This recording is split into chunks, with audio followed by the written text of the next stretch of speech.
আমাদের নির্বাচন কমিশনরা দিনের ভোট তারা রাতে করে দিয়েছে।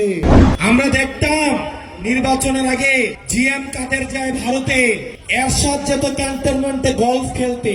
যেই খেলা ছিল সেই খেলার নিয়ম তো পাল্টাবই, খেলাকেও পাল্টে দিব। আমরা গতকাল খবর পেয়েছি আমাদের একটা নির্বাচন যে কমিশন আছে, আমাদের আগেও তো একটা নির্বাচন কমিশন ছিল, হুদা নির্বাচন কমিশন, রকিব নির্বাচন কমিশন।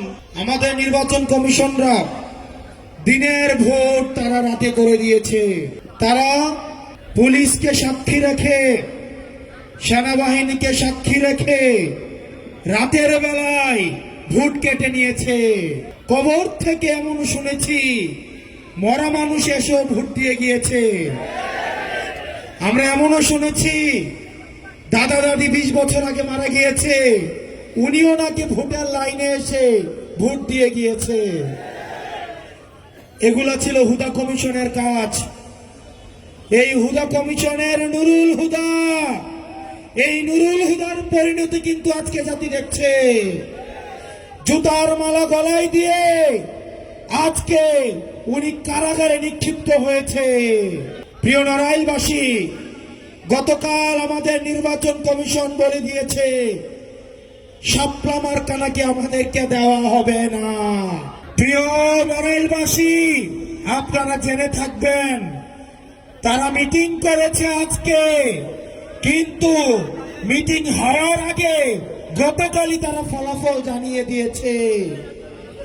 অর্থাৎ ভোটের আগের ফলাফলের মতো আমাদের নির্বাচন কমিশন এখন মিটিং এর আগেই তারা ফলাফল জানিয়ে দেয়। আমরা ধিক্কার জানাই এই নির্বাচন কমিশনের দ্বিচারিতাকে। তারা মিটিং করেছে আজকে, তারা কিভাবে গতকালই তারা ফলাফল তারা জানিয়ে দেয় যে তারা শাপলা মার্কাকে তারা দিবে না। আপনাদের রিমোট কন্ট্রোলটা কোথায় সেটা কিন্তু আমাদের জানা আছে। প্রিয় নির্বাচন কমিশন, আমরা দেখতাম নির্বাচনের আগে জিএম কাদের যায় ভারতে, এরশাদ যেত ক্যান্টনমেন্টে গলফ খেলতে। জিএম কাদের ভারত থেকে এসে বলতো যে আমরা সরকারের সাথে কথা বলে সিদ্ধান্ত নিব যে আবার আমরা সরকারে থাকবো নাকি বিরোধী দলে থাকবো, ঠিক কিনা? আমাদের কাছে খবর আছে এই নির্বাচন কমিশনের কারা কারা কিছুদিন আগে ক্যান্টনমেন্টে সিএমএইচে ভর্তি ছিলেন। আমাদের কাছে কিন্তু খবর আছে এরশাদকে যেভাবে গলফ খেলতে নিয়ে যেত ঠিক একইভাবে এখন অনেককেই ধরে ধরে সিএমএইচে নিয়ে যাওয়া হয়। কোন জায়গা থেকে পরিচালিত হচ্ছে রাজনীতি যে কোথায় চলে? প্রিয় নড়াইলবাসী, আপনারা আমাদের সাথে থাকবেন। আমরা প্রতিজ্ঞা করছি অতীতের যে রাজনীতিক যে ধারণা ছিল, যেই খেলা ছিল, সেই খেলার নিয়ম তো পাল্টাবই, খেলাকেও পাল্টে দিব। এই রাজনীতিবিদদের জন্য আমরা কঠিন করে অবশ্যই ছাড়বো, অবশ্যই ছাড়বো, অবশ্যই ছাড়বো।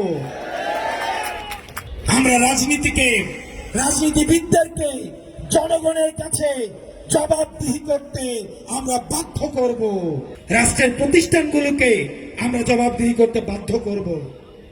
আমরা আবারও বলছি, নির্বাচন, জনগণ এবং রাজনীতি যদি করতেই হয় তাহলে চাকরি ছেড়ে দিয়ে এসে এবং ক্যান্টনমেন্ট ছেড়ে দিয়ে এসে তাহলে রাজনীতির মাঠে এসে রাজনীতি করুন।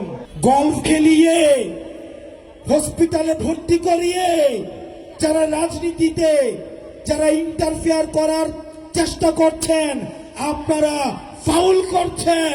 খুব শীঘ্রই আপনারা রেড কার্ড দেখবেন।